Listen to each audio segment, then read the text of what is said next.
नमस्कार तमाम पुण्यातल्या आणि पिंपरी चिंचवडमधल्या नागरिकांनो, मी प्रशांत राऊळ ग्रीन आर्मी एक आव्हान करण्यासाठी मी इथं आलो आहे. मी आत्ता आहे मुळा आणि राम नदीच्या संगमावरती. इथंच त्याचा हा संगम होतो आणि या ठिकाणी पलीकडे बघू शकतो ही सगळी घनदाट जंगलांनी भरलेली देवराई आहे, जी पुण्याची बाजू आहे. आणि उजवी बाजू जी आहे, जी माझ्या दिसते आत्ता, ही पिंपरी चिंचवड साईडची आहे, पिंपळी निलग दादा स्मशानघाटाची इथली.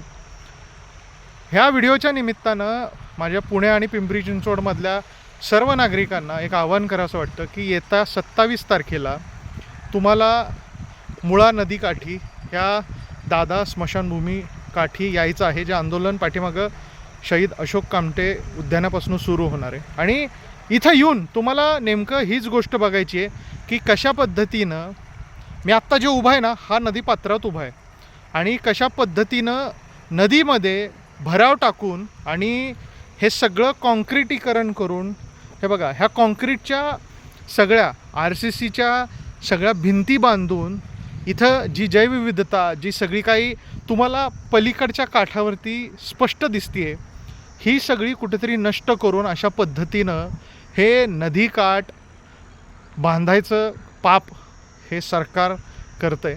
आयुक्त करतात आहेत, राज्य सरकार करतं आहे, केंद्र सरकार करतं आहे. आणि हा प्रकल्प थोडक्यात नागरिकांवरती हा लादला चालला आहे. नागरिकांची ह्याला सहमती नाही आहे.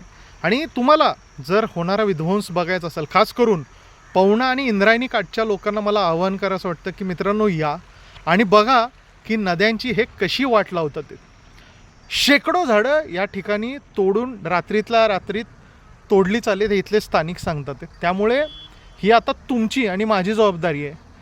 नदीचा काठ त्या भिंतीकडे होता, तिथून बघू शकता किती आत, म्हणजे 50%पेक्षाही आत ते भराव टाकून आत आलेत. पलीकडच्या साईडला देखील तसंच होणार आहे. आणि हे पुण्यात झालं, मुठाच्या काठी इथं मुळेला होत आहे. इंद्रायणी आणि पवना ह्या आत्ता म्हणू शकतो ना, आपलं मराठीमध्ये एक म्हण आहे की हे जातात आहेत ते सुपात आहेत. त्यामुळं या व्हिडिओच्या माध्यमातून पवना आणि इंद्रायणीच्या माझ्या सर्व नागरिकांना, पर्यावरणप्रेमींना एक कळकळीचं आव्हान आहे. मित्रांनो, जर लोकांचा रेटा ह्याच्यामध्ये वाढला नाही तर हा प्रकल्प लादला जाईल आणि येणाऱ्या पिढीसाठी तुम्हाला रस्त्यावर उतरायला लागेल.